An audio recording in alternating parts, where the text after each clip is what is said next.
अस्सलाम वालेकुम दोस्तों, मैं मोहम्मद शहबाज अपने व्लॉग के साथ आपकी खिदमत में हाजिर हूँ। मेरी आप दोस्तों ने दरख्वास्त है कि जिन दोस्तों ने अभी तक मेरे चैनल को सब्सक्राइब नहीं किया, प्लीज़ सब्सक्राइब करें, लाइक करें, दोस्तों में शेयर करें और बेल आइकन को लाजमी दबाएं ताकि बर वक्त मेरा व्लॉग आपको मिल सके। पिछले दिन फ्यूचर समिट कराची में हुआ, जिसमें यूएई के काउंसलर जनरल जो हैं उन्होंने कहा कि यूएई में जब कोई बंदा सरमाया लेके आता है या सरमायाकार यूएई आता है तो हम उसे सहूलतें फराहम करते हैं। और ये इसके उलट पाकिस्तान में क्या होता है कि सरमायाकारों को वीज़े जैसे मसाइल और अखराजात का सामना करना पड़ता है। तो जहाँ तक हो सके आप पाकिस्तान को सरमायाकारों के लिए आसानी फराहम करने वाली जगह बनाएं।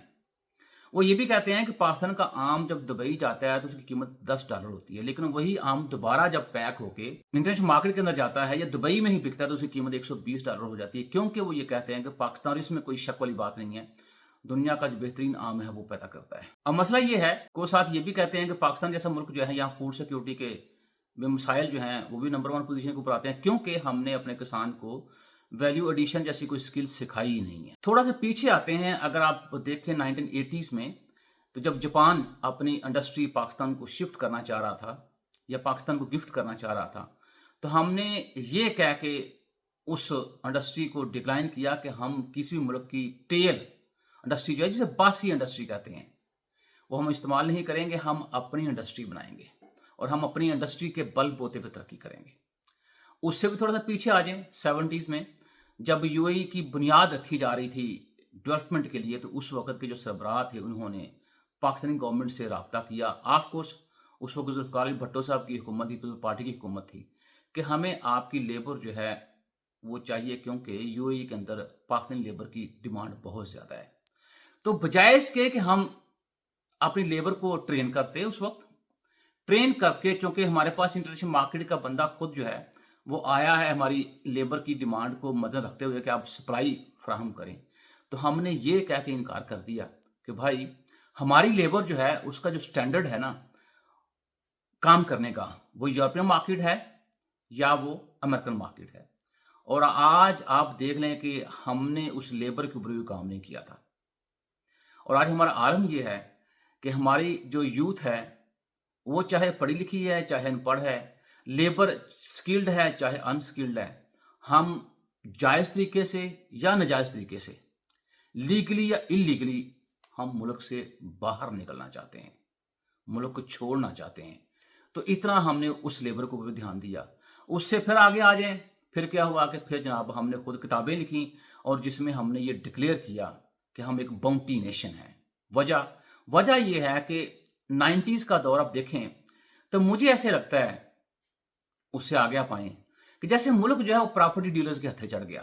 तो जिसके हत्थे में मुल्क का जो भी हिस्सा आया, वो 1 मरले की फार्म में है, वो 1 कनाल की फार्म में है, वो 1 एकड़ की फार्म में है, वो 10 एकड़ की फार्म में है, 20, 25 या 100 एकड़ की फार्म में है, या किसी भी फार्म में मुल्क जिस भी प्रॉपर्टी डीलर के हत्थे चढ़ा, उसको हमने बेचना शुरू कर दिया। कैसे? सबसे पहले तो हमने डिक्लेयर किया कि हम एक बाउंटी नेशन है। उसके बाद जितनी जो ज़रख़ेज़ ज़मीनें थी उसके ऊपर हमने कब्जे जमाए। उसके बाद हमने धड़ाधड़ बगैर किसी प्लानिंग के हाउसिंग स्कीम्स लॉन्च की। अब वो रजिस्टर्ड हैं या अनरजिस्टर्ड हैं वो एक अलग फैक्टर है। तो खुल के हमने ज़रख़ेज़ ज़मीन जो है उसके ऊपर हमने घर बनाए, बजाय इसके कि हम जो वो ज़मीनें जो गैर आबाद हैं उनको आबाद करके वहाँ पे हाउसिंग स्कीम्स लॉन्च करते तो सेंस बनती थी। तो हमने जो ज़मीनें आबाद थीं उन्हीं के ऊपर हमने घर बनाना शुरू कर दिए। और वक़्त ये आया कि जो हमारे रास्ते में वो स्कीमें, हाउसिंग स्कीमें जो थीं, उसके रास्ते में ज़रख़ेज़ ज़मीन आई तो हमने माफ़ नहीं की, उसके रास्ते में जनाब जंगल आए तो हमने वो माफ़ नहीं किए, जंगल को काट के हमने वहाँ पे घर बनाए, या वहाँ को आम के बागात है उनको हमने काट के वहाँ घर बनाए, या वहाँ किन्नों संतरे के बागात थे या केले के बागात थे, तो सारों को काट के हमने घर बनाना शुरू कर दिए। और उसका एक नुकसान तो हुआ, वो ये अब पाकिस्तान के अंदर 4 नहीं 5 मौसम हैं, और 5वां मौसम आप देख लें वो कौन सा है? स्मोक का। और हमारा इतना हमने काम किया है कि हमारे जो सीएम साहिबा हैं वो लंदन चली गई हैं, जिसके पीछे अब हो सकता है वो किसी और काम से गई हूँ, तो लेकिन क्या चला रही हैं पीछे वो यही आ रही हैं कि स्मोक की वजह से उनकी तबीयत खराब हो गई है, तो अपने इलाज मुआवजे के लिए लंदन गई। क्या हमारे जो सियासतदान है वो ये नहीं सबक सीखते कि अगर मैं बीमार हूँ तो मैंने तो, चूंकि मेरे पास पैसा है, पानी की तरह पैसा मेरे पास आता है और हम अपने इलाज मुआवजे के लिए पैसा पानी की तरह बहाते भी हैं। एक गरीब आदमी जो बेचारा 3 टाइम की रोज़ी-रोटी पता नहीं कैसे पूरी करता है, अगर वो बीमार है तो उसका क्या बनेगा? तो ये जितना पैसा जो हम बाहर खर्च करते हैं अपने ऊपर, तो क्या बेहतर नहीं है कि हम वही पैसा जो है यहाँ गरीबों के लिए स्टैंडर्ड किस्म के हॉस्पिटल तैयार करें, वहाँ फिर हम अपना भी इलाज करवाएँ, ताकि लोगों की सिक्योरिटी बढ़े। लेकिन नहीं, वो आवाम जाए भाड़ में, क्योंकि हम हमेशा ही बिकने के लिए तैयार रहते हैं। अच्छा, अब इससे थोड़ा-सा आगे आ जाएँ, तो फिर हमने क्या किया कि दोबारा से इस कौम को हमने बेचना शुरू कर दिया इलेक्शंस के नाम पे। कभी हम इस कौम को बेचते हैं डेमोक्रेसी के नाम पे। तो अगर अल्लाह ताला ने जैसे पहले मौका दिया, जैसे यूएई के सरबराह जो थे उस वक़्त के 70s में, वो पाकिस्तान आए, लेबर की डिमांड की उन्होंने, हमने मौका ज़ाया कर दिया। फिर जापान ने हमें कहा जी हम आपको अपनी इंडस्ट्री जो है वो देते हैं, हमारे इंजीनियर वहाँ पे काम करेंगे, तो आप जो है, और साथ-साथ हम आपके इंजीनियर्स को ट्रेन भी करेंगे। तो आप क्या कीजिए कि आप जो इसका असल बनता है वो हमें इंस्टॉलमेंट में पे कर दीजिएगा, तो हम आपके लोगों को ट्रेन करने के लिए तैयार हैं। वो मौका ज़ाया किया हमने। उसके बाद फिर हमारे पास मौका आया कि हम तरक्की करें, लेकिन हमने अपने आप को डिक्लेयर किया कि हम तो एक बॉन्डी नेशन है। उसके बाद फिर प्रॉपर्टी डील्स के थे, हमने मुल्क चढ़ा दिया, और देखें आज जो मसाइल हमें हो रहे हैं स्मोक जैसे, वो आपके सामने हैं। तो फिर अल्लाह ताला ने एक और मौका दिया पाकिस्तान को। वो मौका क्या दिया कि पाकिस्तान की जो पॉपुलेशन है उसके अंदर यूथ की पोर्शन बढ़ गई। अब कुछ लोग मोर देन 50% कहते हैं, कुछ लोग मोर देन 60% कहते हैं। चलो हम दोनों ही कंसिडर कर लेते हैं। तो फिर हमने एकदम मुल्क को बेच दिया। कैसे? बजाय इसके कि हम उस यूथ का प्रॉपर इस्तेमाल करते, यूथ के लिए इंटरनेशनल मार्केट के अंदर हम स्पेस पैदा करते, अपने इंस्टीट्यूशन, एजुकेशन इंस्टीट्यूशन जो हैं उनको हम according to the demand of international market, इस ईरा ऑफ ग्लोबलाइजेशन के अंदर रहते हुए अपनी यूथ को ट्रेन करते। अगेन, वो स्किल्ड यूथ होती या वो अनस्किल्ड यूथ होती, हम जो मार्केट के अंदर डिमांड है उसके मुताबिक उनको ट्रेन करते और उस यूथ को इंटरनेशनल पूल के अंदर फेंक देते। इससे ना सिर्फ हमारे मुल्क के अंदर जो अनएम्प्लॉयमेंट का इशू था वो हल होना था, बल्कि उन लोगों ने पैसे कमा के पाकिस्तान वापस भेजने थे। लेकिन हमने उस यूथ को 2014 से लेके अब तक हड़तालें जो हैं उसके ऊपर लगा दिया। कोई बात हो, चलो सड़क बंद कर दो, कोई बात हो, चलो सड़क बंद कर देते हैं। किसी ने बुला लिया, आ जाओ भी। और किसी बंदे को ये नहीं पता कि मैं अगर इस स्ट्राइक के अंदर जा रहा हूं तो उसका ऑब्जेक्टिव क्या है। क्योंकि हम बिकने के लिए हर वक्त तैयार रहते हैं, तो मुझे किसी ने कहा जाओ 5000 रुपया ले लो, तो इस्लामाबाद में धरना देना है, मैं चल पड़ा। मुझे किसी ने पकड़ लिया तो कोई मेरे पीछे नहीं, क्योंकि मेरे पीछे होना भी नहीं चाहिए। वजह यह है कि उन्होंने कहा जी हम आपको 5000 रुपया देंगे। तो मैंने कहा ठीक है, मुझे 5000 रुपया दें तो मैं नारे लगाने के लिए तैयार हूं। वो चाहे फौज के खिलाफ नारे लगाऊं, वो चाहे इमरान खान के हक में नारे लगाऊं, वो चाहे नवाज शरीफ के खिलाफ नारे लगाऊं, वो चाहे मैं पीपल पार्टी के खिलाफ नारे लगाऊं, बस मुझे नारे लगाने हैं। तो वो यूथ जो जिससे हम बहुत ज्यादा हम फायदा उठा सकते थे, उनको हमने नारों के लिए बेच दिया, उनको हमने हड़तालें करने के लिए बेच दिया। और उसके बाद आप देखें कि अब आपका यूथ जो है वो किस कदर मायूस होकर बैठा हुआ है। और हम फिर यहां पे भी समझने को तैयार नहीं है। हम ये कहते जरूर हैं कि पाकिस्तान ज़रीब मुल्क है, लेकिन ज़राअत के लिए हम कोई भी काम अगर कहीं हो रहा है तो मुझे कोई बंदा बता दे, मेरी तस्दीक कर दे। एक दिन अखबार के अंदर हम खबर देते हैं कपास जो है उसके अंदर इस दफा पैदावार में कमी के खदशात हैं। दूसरे दिन वही अखबार कपास के बारे में कहता है जी इस दफा कपास की जो फसल है उसके अंदर रिकॉर्ड इजाफा हुआ है। एक दिन हम पहले हम बयान देते हैं कि जनाब पाकिस्तान के अंदर जो गंदम की पैदावार है उसमें पिछले 10 सालों के निस्बत रिकॉर्ड इजाफा हुआ है। और दूसरे दिन ये भी खबर आती है कि हम रशिया से, यूक्रेन से, या जो इंटरनेशनल मार्केट के अंदर और कंट्रीज हैं वहां से हम गंदम इंपोर्ट कर रहे हैं। तो ये देखें हम गुमगु की सिचुएशन जो है लोगों को कैसे उलझा के हमने रखा हुआ है, बजाय कि हम कोई सबक सीखें। और आज भी हम जो हैं वो जनाब इस बात पे लगे हुए हैं कि मुझे डेमोक्रेटिकली 5 साल पूरे करने हैं, मुझे डेमोक्रेटिकली तीसरी दफा फिर वज़ीर-ए-आज़म बनना है क्योंकि मैं रिकॉर्ड बनाना चाह रहा हूं, मुझे डेमोक्रेटिकली दूसरी दफा फिर प्रेसिडेंट बनना है और मुझे 5 साल पूरे करने हैं, मैं ताकि कह सकूं हिस्ट्री के अंदर मैं पहला प्रेसिडेंट हूं जिसने 5 साल पूरे किए हैं, या मैं पहला प्राइम मिनिस्टर हूं जिसने 5 साल पूरे किए हैं। हम इससे आगे बढ़ ही नहीं रहे। तो इसको डर्टी पॉलिटिक्स मैं ना कहूं तो और क्या कहूं। दुनिया जो है वो अपने आप को मुआशियत के लिए या अपनी माशियत को बेहतर बनाने के लिए हर वो कोशिशां काम कर रहे हैं जो वो कर सकते हैं। और उसमें सबसे बड़ी बात यह है कि आप देखें जो जुडिशरी है उसका बड़ा इंपॉर्टेंट रोल है। और यूएई के अंदर देखा जाए आप आम आदमी हैं, अगर जुर्म आपने कर लिया है, आप पुलिस के आदमी हैं, आप आर्मी के आदमी हैं, या आप शाही खानदान के आदमी हैं, कोई जुर्म आपके हाथों से हो गया तो आपको सजा काटना पड़ेगी। हमारी तरह नहीं है कि किसी अमीर बंदे का केस हो तो अदालतें रात तक खुली रहती हैं, किसी गरीब बंदे का डेट हो तो उसको डेट पे डेट, डेट पे डेट, डेट पे डेट, वो बेचारा नस्लें जो हैं उनकी गुजर जाती हैं, लेकिन वो डेट पे डेट जो वो खत्म नहीं होती। तो मेरे बात करने का मकसद ये है कि हर अदारा जिसका जो जितना किसी के हाथ में है, वो मुल्क को बेचने की कोशिश में लगा हुआ है। भाई, ये कोई बहुत बड़ी रॉकेट साइंस नहीं है जिसकी समझ आपको ना आए। मुल्क को तरक्की देने के लिए आपके पास कॉन्स्टिट्यूशन ऑलरेडी 70s में जो तरतीब दिया गया था, उसमें देखें 280 दिफात हैं।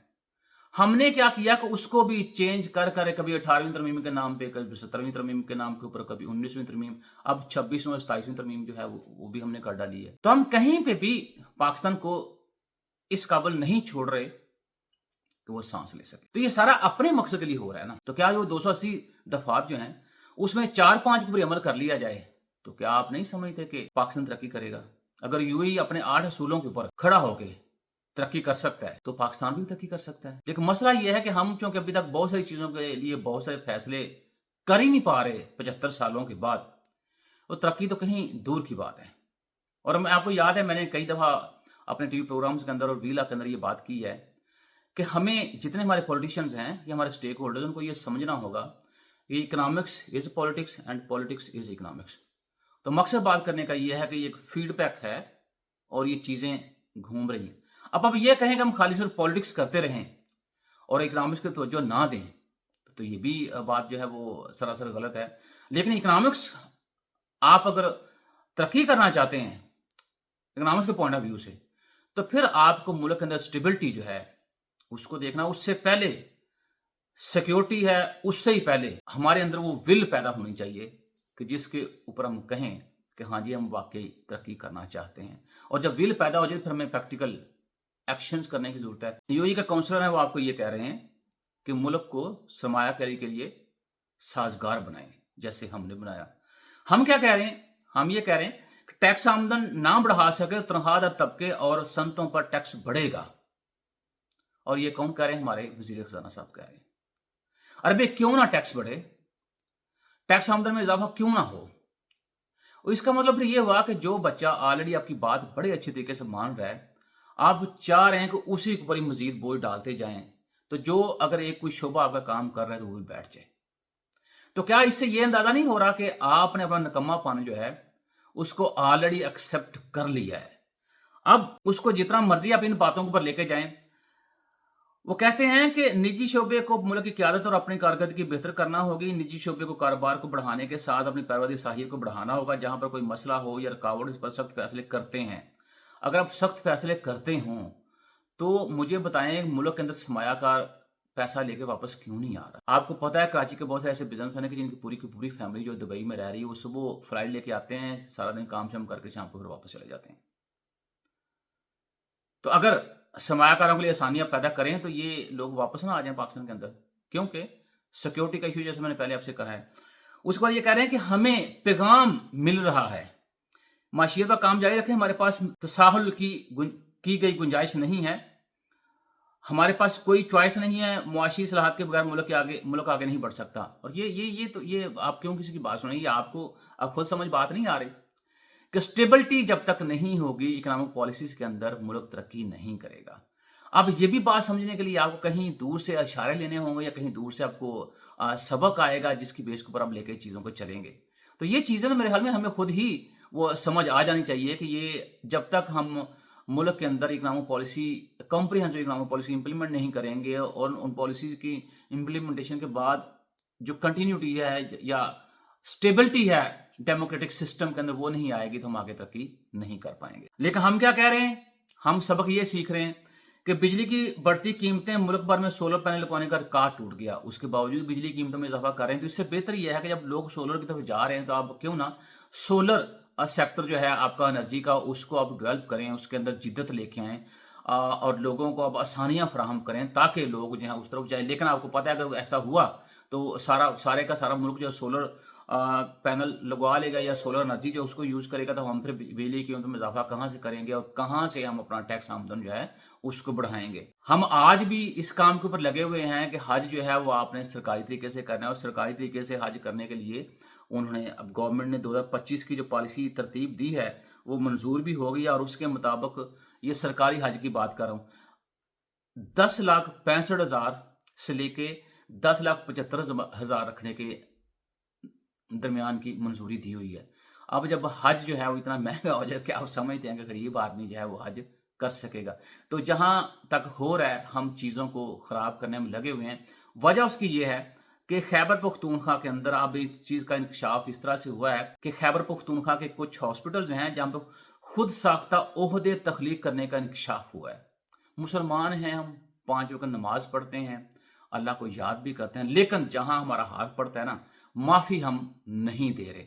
तो देखिए, शुरू से लेके अब तक जो मैंने बातें की हैं, क्या वाकई हम लोग प्रॉपर्टी डीलर नहीं हैं कि मुल्क के अंदर चाहे ज़मीन हो, चाहे पॉलिसी हो, आपकी यूथ हो, आपका हॉस्पिटल हो, आपका रेलवे हो, आपका पीआईए हो, आपके एयरपोर्ट्स हों, हम सारा कुछ बेच नहीं रहे, तो फिर इसमें कोई शक वाली बात नहीं है कि हम वाकई प्रॉपर्टी डीलर्स हैं।